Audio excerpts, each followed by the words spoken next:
effectivement, c'est devenu, après le coup d'État, c'est devenu la norme du pouvoir, puisqu'il y a eu une répression violente, d'abord, des républicains, et puis ensuite, il y a eu l'exil d'un certain nombre d'entre eux, qui sont partis soit en Angleterre, soit en Belgique.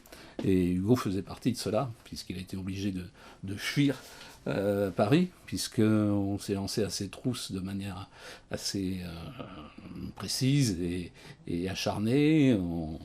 Il y a eu des perquisitions chez lui, chez sa maîtresse Juliette Drouet. On l'a traqué partout où il pouvait se retrouver. Donc il a été obligé de fuir en Belgique, et c'est à ce moment-là qu'a commencé sa longue période d'exil qui va durer jusqu'en 1870.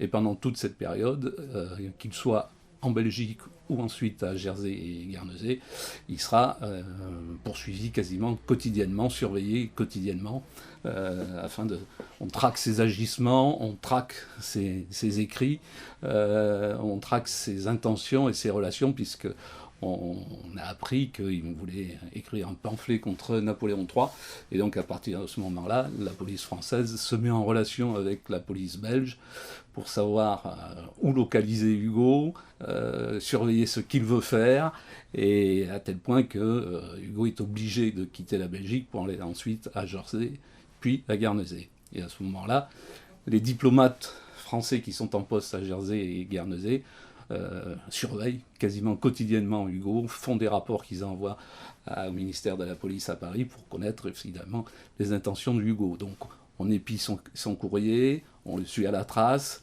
on soudoie des proscrits pour qu'ils espionnent ce que va faire Hugo et ses camarades. Donc et évidemment, on essaie d'empêcher la diffusion de ces livres politiques en France. Donc toutes les côtes françaises normandes sont surveillées afin que les livres d'Hugo ne puissent pas franchir la Manche.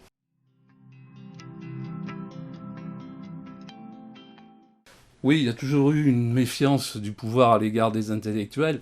Ça a commencé véritablement à partir du moment où la police a commencé à se structurer au XVIIIe siècle, puisque Voltaire, Diderot ont déjà été surveillés, puis au XIXe siècle, Chateaubriand l'a été lui aussi, et il s'en plaint amèrement, et ça continue donc effectivement dans la seconde partie du XIXe siècle, puisque Hugo, évidemment, comme je l'explique dans ce livre, est abondamment surveillé, mais il n'est pas le seul. Zola le sera aussi, Vallès, et puis plus tard Maurras, Aragon, Sartre, Simone de Beauvoir. Donc il y a toujours une méfiance du pouvoir à l'égard des intellectuels, parce que ce sont des agitateurs d'idées, parce que ce sont des gens qui peuvent répandre des idées subversives, qui contestent forcément le pouvoir quand ils en ont envie et en fonction de leurs convictions. Donc effectivement, il y a toujours une méfiance du pouvoir.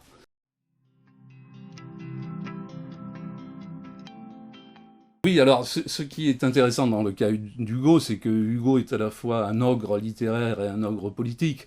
Et donc la police, évidemment, déploie les moyens proportionnels à la personnalité gigantesque du personnage.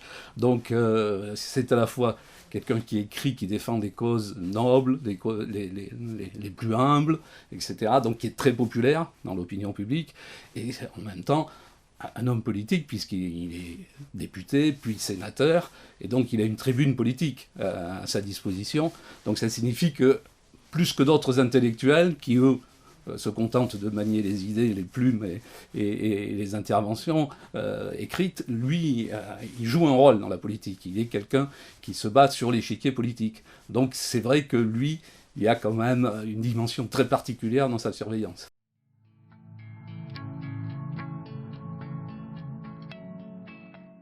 Oui, alors bien sûr, ce qui est intéressant justement en consultant ces archives, c'est que, bon, que Hugo soit surveillé par le Second Empire, c'est entre guillemets relativement normal puisque c'est un opposant politique. Mais qu'ensuite il soit surveillé par la République, c'était un régime qu'il appelait de ses voeux, ça c'est quand même un peu plus incompréhensible. Donc on s'aperçoit à ce moment-là que même quand on fait partie d'un camp politique, un intellectuel fait partie d'un camp politique, à partir du moment où il a une espèce d'aura, d'indépendance d'esprit, etc., bah, il devient un peu incontrôlable pour le régime. Et ce qui s'est produit, c'est que Hugo est apparu dans la défense de certains combats, comme celui de l'amnistie des communards, et puis la liberté des peuples, la défense des plus modestes. Et il est apparu comme une personnalité quasiment à l'extrême gauche, ce qui évidemment ne pouvait pas plaire à la République conservatrice qui s'est mise en place à partir de 1870, et puis même à une République plus progressiste par la suite, parce que ces gouvernements avaient l'impression d'être un peu débordés sur leur gauche. Et donc ils ont en fait employé les mêmes méthodes policières que le Second Empire. C'est ça qui est quand même assez curieux, d'autant plus que, quand ils sont arrivés au pouvoir, ils ont commencé à dire qu'ils voulaient rompre avec ces méthodes policières. Mais dans la réalité, ils ne l'ont pas fait. Donc ça prouve bien que, à la fois, la police est faite pour assurer la sécurité de la population, mais elle devient aussi un élément pour assurer la sécurité du gouvernement.